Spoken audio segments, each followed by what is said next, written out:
আসসালামু আলাইকুম প্রিয় শিক্ষার্থীরা, আজকে আমরা মডিফায়ার সম্পর্কে আলোচনা করব। মডিফায়ারের দুটি অংশ রয়েছে, একটি হচ্ছে প্রি মডিফায়ার, অপরটি হলো পোস্ট মডিফায়ার। তো প্রি মডিফায়ারের কিছু উপাদান রয়েছে, সেগুলো সম্পর্কে খুব সহজেই আলোচনা করা যাক। প্রথমে যেটি দেওয়া আছে সেটি হলো ইন্টেন্সিফায়ার। ইন্টেন্সিফায়ার থাকলে সেখানে আমরা ভেরি অথবা মাস্ট বসাতে পারি, কিন্তু যদি আমরা ভেরি বসাই শুধুমাত্র, তাহলে সেই সেন্টেন্সটি সঠিক হবে। এরপরে আছে পজিটিভ প্রোনাউন। পজিটিভ প্রোনাউন বলতে বোঝায় হচ্ছে my, our, their, your, his, her, it's.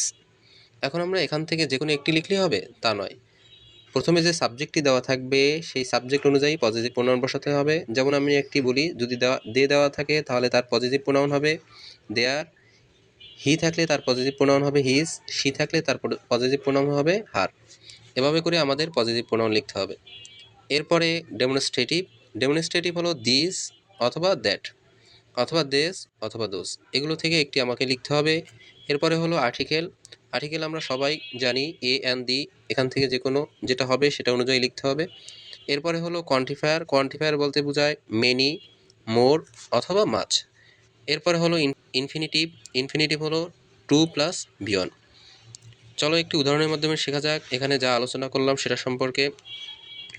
এখানে একটি মাত্র উদাহরণ দেওয়া আছে, সেটি হলো সাকিব ইজ এ, এরপরে লেখা আছে blank pre modify the adjective with an intensifier. এখানে কিন্তু খুব সুন্দর করে লেখা আছে ইন্টেন্সিফায়ার। এখন আমি বলছিলাম যে যদি ইন্টেন্সিফায়ার থাকে তাহলে আমরা চোখ অফ করে কি লিখতে পারি, সেটা হলো ভেরি। তাহলে এখানে লিখতে পারি Shakib is a very good player. তাহলে আবারও বলা হলো, যখন আমরা ইন্টেন্সিফায়ার দেখব তখন হচ্ছে আমরা ভেরি বসাতে পারি।